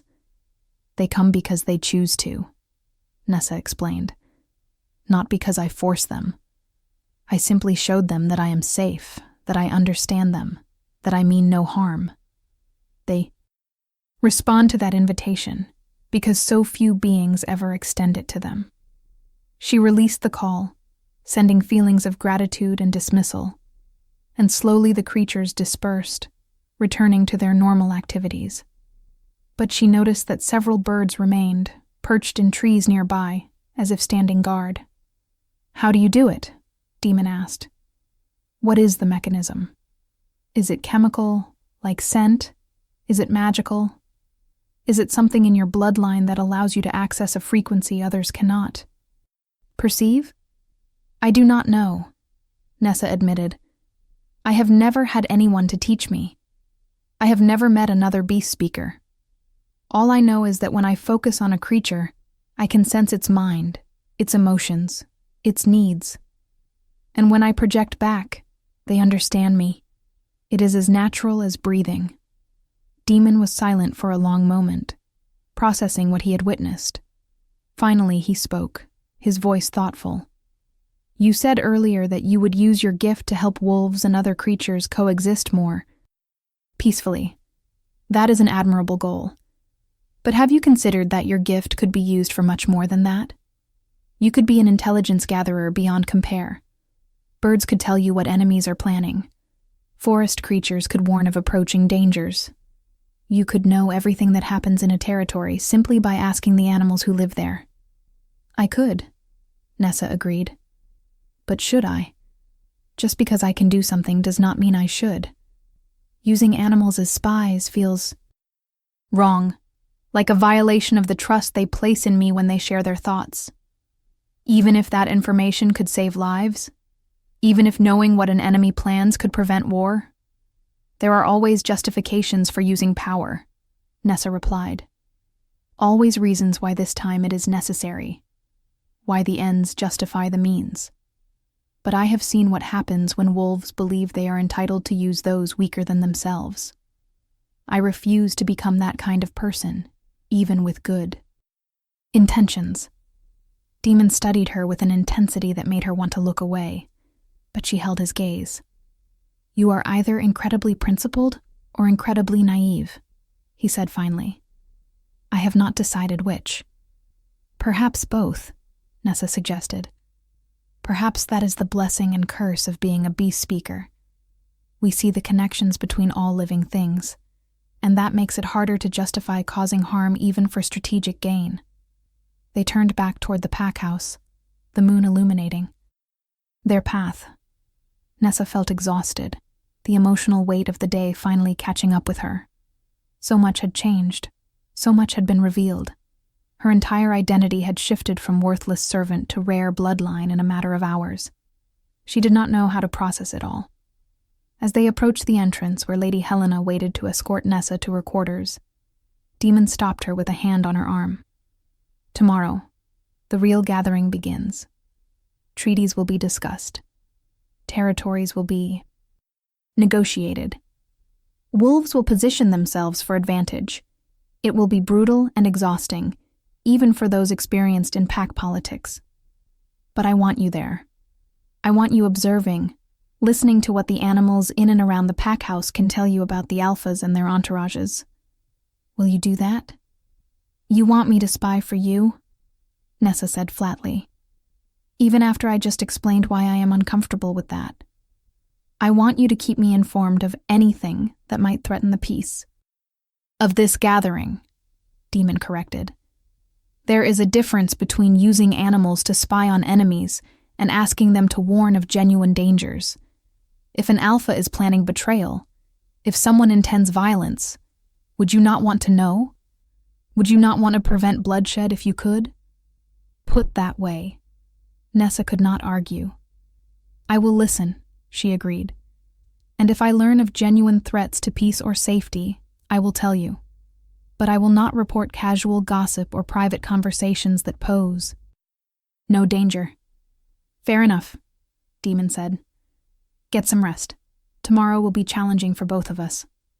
Lady Helena led Nessa back to her quarters, chattering about the success of the feast and how well Nessa had comported herself. But Nessa barely heard the words. Her mind was spinning with everything that had happened, everything she had learned. She was a beast speaker. She had value. She had abilities that made her unique in the entire werewolf world. And the Alpha King himself had taken an interest in her, though she still could not determine if that interest was protective or predatory. As she lay in the unfamiliar luxury of a real bed, staring at the ceiling, she felt that connection to Shade pulse in her chest like a second heartbeat. The wolf was sleeping. She could sense that. But even in sleep, Shade remained aware of her, connected to her in ways she did not fully understand. She thought about what the fox had said. Powerful wolves are dangerous even to those they claim to protect. It was true. Demon was dangerous. He was powerful and strategic, and accustomed to using every resource at his disposal to maintain his position. She would be a fool to trust him completely, to assume that his protection came without strings attached. But she would also be a fool to reject the opportunity he represented. For the first time in her life, someone saw value in her. Someone was willing to protect her, to give her resources and respect. Even if his motivations were partly selfish, partly strategic, that was still more than she had ever received before. The question was whether she could navigate this new world without losing herself in the process. Whether she could maintain her principles while also accepting the advantages that came with Demon's protection. Whether she could be valuable without becoming a tool. Sleep came slowly, and when it did, her dreams were filled with amber eyes and black fur, with the sensation of running through forests she had never seen, with voices that spoke without words and connections that transcended the boundaries between species. Somewhere in those dreams, she heard Shade's voice again, clear and certain. Not alone. Not anymore. Found pack. Found purpose. Found home. And in the morning, when she woke to sunlight streaming through windows and the sound of birds singing outside, Nessa allowed herself to hope that perhaps, finally, those words might be true. The first full day of the gathering dawned clear and bright, though Nessa could sense tension in the air that had nothing to do with the weather. Lady Helena arrived early with breakfast and another elaborate gown, this one deep emerald green that brought out the unusual color of Nessa's eyes. Today will be intense, Helena warned as she helped Nessa dress. The Alphas will present their territorial concerns and petitions. There will be arguments, possibly threats. Your job is to observe and remain calm no matter what happens. Can you do that? I have sat through years of abuse without reacting, Nessa replied. I think I can handle political arguments. Helena smiled approvingly. Good. But remember, you are not a servant anymore. You represent the Alpha King's interests now. How you conduct yourself reflects on him. No looking at the floor. No hunching your shoulders. You are Beast Speaker Nessa Thornwood, descended from a legendary bloodline. Act like it. It was easier said than done, but Nessa tried to internalize the advice as Helena led her to the council chamber where the day's negotiations would take place. The room was circular, with tiered seating arranged so that all alphas could see each other. Demon's chair sat at the highest point, emphasizing his position as Alpha King. Nessa was directed to a smaller chair just behind and to the left of his position, a clear indication that she was part of his inner circle. The other alphas filed in with their advisors, each one taking their assigned position. Nessa watched them, carefully, noting the dynamics between various groups. Some alphas sat in clusters, clearly allied. Others sat alone, isolated by choice or circumstance. And throughout the room, she could feel the wolves beneath the human skins, dominant and aggressive, all of them barely restrained by civilization and protocol. Demon entered last, as was his right as king. He wore simple but elegant clothing, black as always, with only a silver chain of office to denote his rank. Shade walked at his side and Nessa felt the now familiar pull of connection as the wolf's eyes found hers immediately. Honored alphas, Demon began, his voice carrying easily through the chamber. We begin today the work of the gathering. Over the next several days, we will address territorial disputes, discuss resource allocation, and make decisions that will guide our packs for the next century. I expect all disagreements to be handled with respect and dignity. I expect all alphas to remember that we are stronger. Together then we are divided, and I expect everyone present to honor the ancient laws that govern this sacred gathering. He paused, letting his words sink in. Now, who wishes to present first? Alpha Reed stood immediately, his expression carefully neutral. Your Majesty, if I may, I would like to address a concern that affects multiple territories. The human expansion into the northern forests has disrupted migration patterns for prey animals. This has created tension between packs as we compete for diminishing resources. I propose we discuss a coordinated approach to managing human encroachment. It was a smart opening. By framing the issue as affecting multiple packs, Reed made himself look like a leader thinking of the greater good rather than just his own territory. Several alphas nodded in agreement, and discussion began about how to handle the human problem without exposing the existence of werewolves to the wider human population. Nessa listened carefully, but she also extended her awareness beyond the room. She could sense birds in the rafters, mice in the walls, insects in the corners. All of them were experiencing the emotions and tensions of the wolves below them. All of them were agitated by the dominant energies filling the space. And some of them had information to share.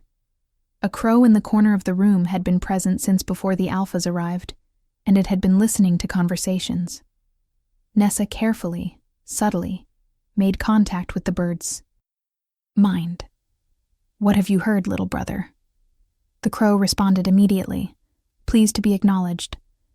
The silver-haired female wolf, it said, referring to Alpha Marissa, spoke with two others before entering. They plan to challenge the Alpha King's authority on resource distribution. They believe he favors the northern packs over the southern territories. Nessa filed that information away, watching Alpha Marissa carefully. The woman sat quietly now, listening to the discussion about human encroachment. But Nessa could see calculation in her eyes. The debate continued for over an hour, with various alphas suggesting different approaches. Some wanted to use their influence in human government to protect forest lands. Others suggested simply eliminating humans who ventured too far into pack territories. Demon moderated carefully, steering the discussion toward practical solutions, while shutting down suggestions that would expose their kind to human attention. Finally, Alpha Marissa stood. Your Majesty, while I appreciate the discussion about human encroachment, I believe we are avoiding a more fundamental issue. The distribution of territories itself is outdated and unfair. The northern packs control vast forests and resources, while southern packs are crowded into smaller territories with fewer prey animals. I propose a redistribution of territorial boundaries to create more equitable conditions. The room erupted into immediate argument. Northern alphas shouted their opposition, while southern alphas voiced support. Demon raised his hand, and slowly silence fell, though tension remained thick in the air. Alpha Marissa, Demon said carefully. The current territorial boundaries were established over 2 centuries ago through treaties that were agreed upon by all parties. Are you suggesting we discard centuries of precedent? I am suggesting that circumstances change, Marissa replied smoothly. What worked 200 years ago may not work now. Our populations have grown. Human expansion has reduced available territories. If we do not adapt, we will find ourselves in constant conflict over diminishing resources. And who decides which territories are redistributed? Asked Alpha Constantine, his voice heavy with skepticism. Who determines which packs give up land they have held for generations? I suspect, Alpha Marissa, that any redistribution you propose would favor your allies while disadvantaging those who oppose you. That is an insulting accusation, Marissa snapped. I am trying to address a genuine problem, not grab territory for myself. Are you? Constantine shot back. Because from where I sit, this looks like a naked power play disguised as concern for fairness. The argument escalated, with more alphas joining on either side. Nessa felt the tension building, felt the wolves getting closer to the surface. In another moment, this could turn violent, could destroy the entire purpose of the gathering. She heard Shade growl low in his throat, sensing the danger. And then she felt it. A subtle wrongness in the air, a sense of approaching threat that made every animal in the vicinity go silent with fear. She reached out with her gift, searching for the source, and found it. Rats in the walls, dozens of them, all moving with unnatural coordination toward the council chamber. And they were carrying something. Sickness. Disease. Someone had deliberately infected them and was driving them toward the gathered alphas. Your Majesty, Nessa said urgently, standing without thinking about protocol. We need to evacuate this room immediately. Every eye in the chamber turned to her, surprise and irritation evident on most faces. But Demon did not hesitate. Why? He asked simply. Disease, Nessa said. In the walls, dozens of infected rats being driven toward this location. I do not know what the sickness is, but the intent is clear. Someone is trying to sicken or kill the alphas gathered here. For a moment, no one moved. Then chaos erupted as alphas surged to their feet, some moving toward the exits, others demanding to know more. Everyone remain calm, Demon commanded, his voice cutting through the panic with pure dominance. Exit in an orderly fashion. Beta Marcus, secure alternative location for the council. Lady Helena, ensure the routes are clear. Move now. The alphas filed out quickly, but without the stampede that might have caused injury. Demon remained until everyone else had. Exited, Shade at his side, and Nessa standing frozen, still connected to the rats in the walls. She could feel their confusion, their distress. They did not want to be here, did not want to be doing this. They were being compelled by something she could not quite identify. Can you stop them? Demon asked, his attention fully on her. Can you turn them away from us? Nessa focused everything she had on the rats, pushing past whatever was compelling them, trying to reach the creatures themselves, rather than the unnatural force driving them forward. It was like pushing through thick mud, difficult and exhausting, but slowly she made progress. I am trying, she said through gritted teeth. Whatever is controlling them is strong. It is not natural. Someone is using magic or some other force I do not recognize. Keep trying, Demon ordered. I will find the source. He moved with terrifying speed toward one of the walls where Nessa sensed the largest concentration of rats. Shade followed, and together they tore through wood and plaster, exposing the space behind. The rats were there, dozens of them, their eyes glazed with that unnatural compulsion. But behind them, barely visible in the shadows, was a small object pulsing with dark energy. Demon reached for it without hesitation, his hand closing around the object.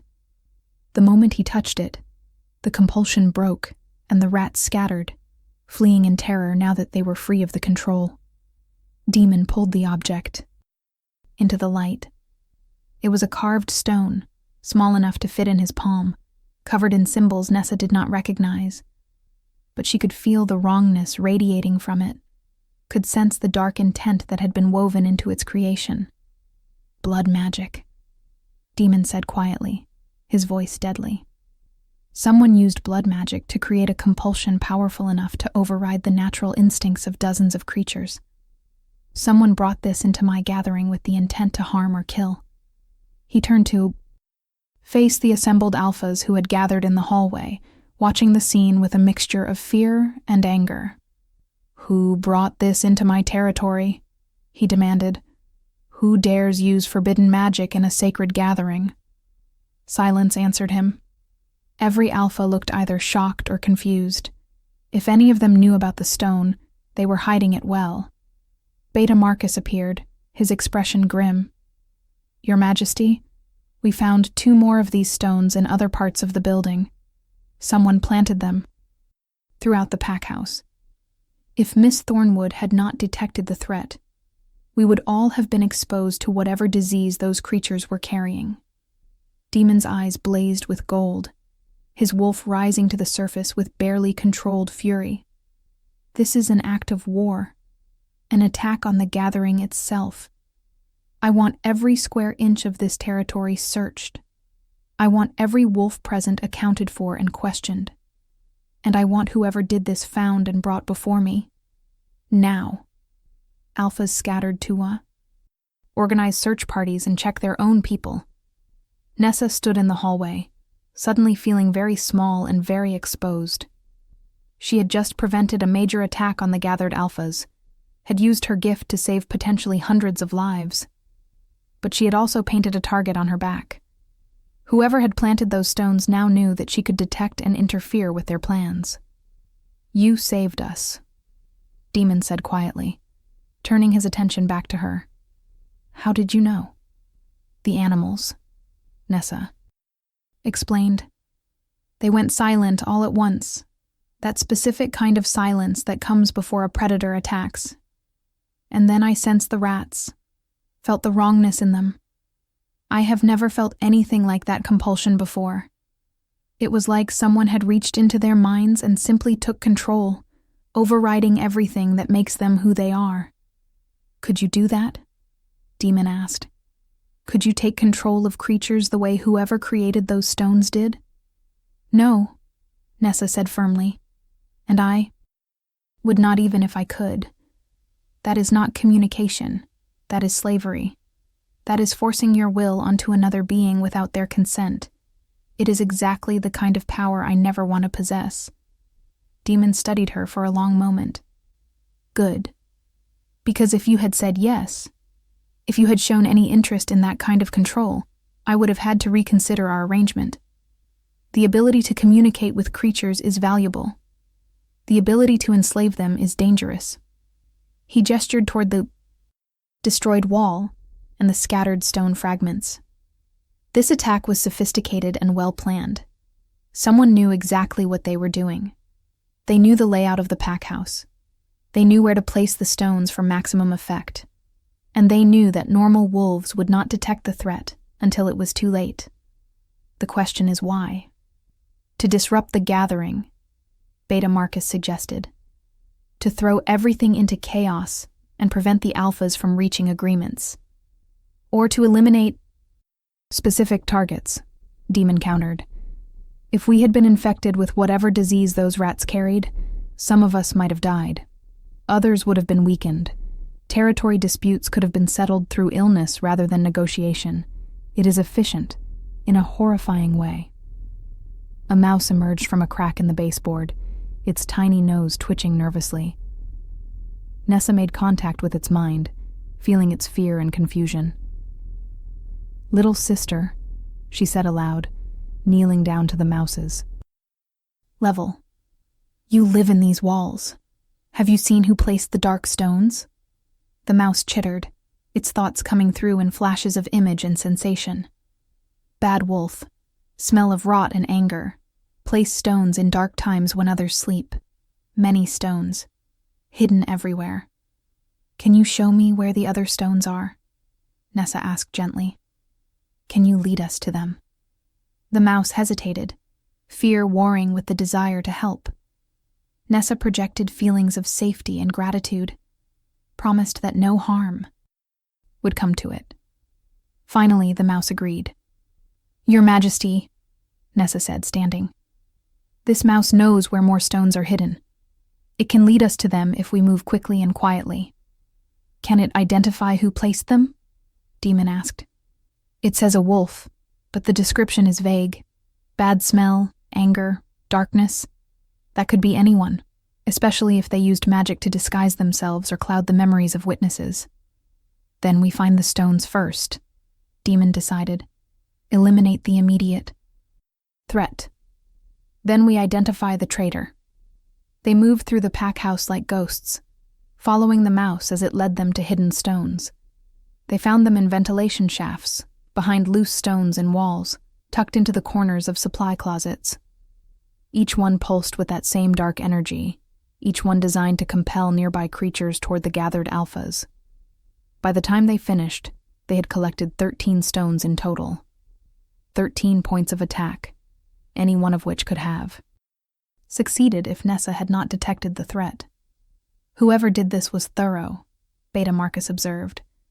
They wanted to make sure at least one attack succeeded, which means they were either very afraid of failure or very committed to causing maximum damage. Demon replied. He looked at the collection of stones they had gathered, his expression dark. These need to be destroyed, but carefully. Blood magic is volatile. If we simply smash them, the energy could backlash and harm anyone nearby. The ravens might know how to safely dispose of blood magic, Nessa suggested. They remember old things, old knowledge that wolves have forgotten. If you would allow me, I could ask them. Demon nodded. Do it, but be quick. I want these things gone before nightfall. Nessa stepped out into the gardens and reached out with her gift, calling to the corvids that lived in the surrounding forests. They came quickly, dozens of them, crows and ravens both, landing in trees and on walls to listen to what she needed. Brothers and sisters of the Black Wings, she said, speaking aloud so Demon could hear as well. I need your wisdom. How does one safely destroy objects corrupted by blood magic? The ravens conferred among themselves, their harsh calls creating a strange symphony. Finally, the eldest among them, a massive raven with silver streaking through its black feathers, spoke directly to Nessa's mind. Fire and salt and running water, it said. Burn them with white ashwood, surround the fire with a circle of pure salt, and let the ashes wash away in a natural stream. The earth will cleanse the corruption. But be warned, young speaker. Whoever created these objects has power and knowledge that should not exist.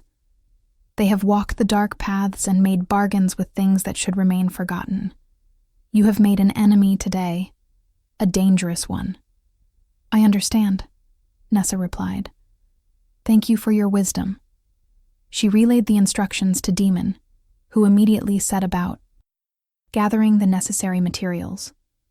Within an hour, they had created a ceremonial fire in a clearing by the stream that ran through packlands.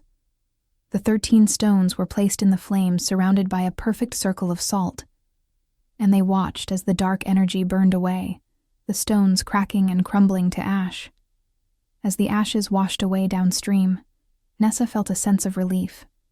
The immediate danger was gone. But the raven's warning echoed in her mind. You have made an enemy today. A dangerous one. That evening, the alphas reconvened in a different location, this time with extensive security measures in place. The mood was grim, the earlier political maneuvering forgotten in the face of the attack they had all just survived. Demon stood before them, his presence commanding absolute attention. Someone brought blood magic into this gathering, he said, his voice carrying to every corner of the room. Someone planted cursed stones throughout packlands with the intent to harm or kill. This is a violation of every law we hold sacred. This is an attack not on individual alphas, but on our entire society, on the very concept of peaceful assembly. He paused, letting his words sink in. I am offering a choice to whoever is responsible. Confess now, face judgment, and I will grant mercy in the form of a quick death. Or hide your guilt, and when I find you, because I will find you, the punishment will be far more severe. Silence. No one moved. No one spoke. If the guilty party was present, they were not confessing. Very well, Demon said coldly. Then we proceed with investigation. Every wolf present will submit to questioning. Every belongings will be searched. Every connection to blood magic practitioners will be examined. And when I find the traitor, when I discover who dared threaten the peace of this gathering, they will wish they had taken the option of mercy. He dismissed the assembly, and slowly the alphas filed out, muttering among themselves. Nessa saw fear in many eyes, but also determination. Whoever was responsible had united the alphas in a way political speeches never could. They were angry. They were threatened. And they wanted justice. As Nessa made her way back to her quarters, exhausted from the day's events, she felt a presence behind her. She turned to find Cassandra blocking her path, her beautiful face twisted with hatred.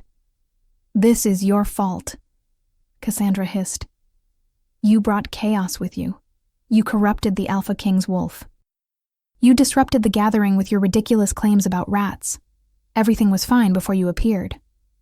Everything was not fine, Nessa replied, too tired to be diplomatic. Someone planted those stones before I ever sat at the high table.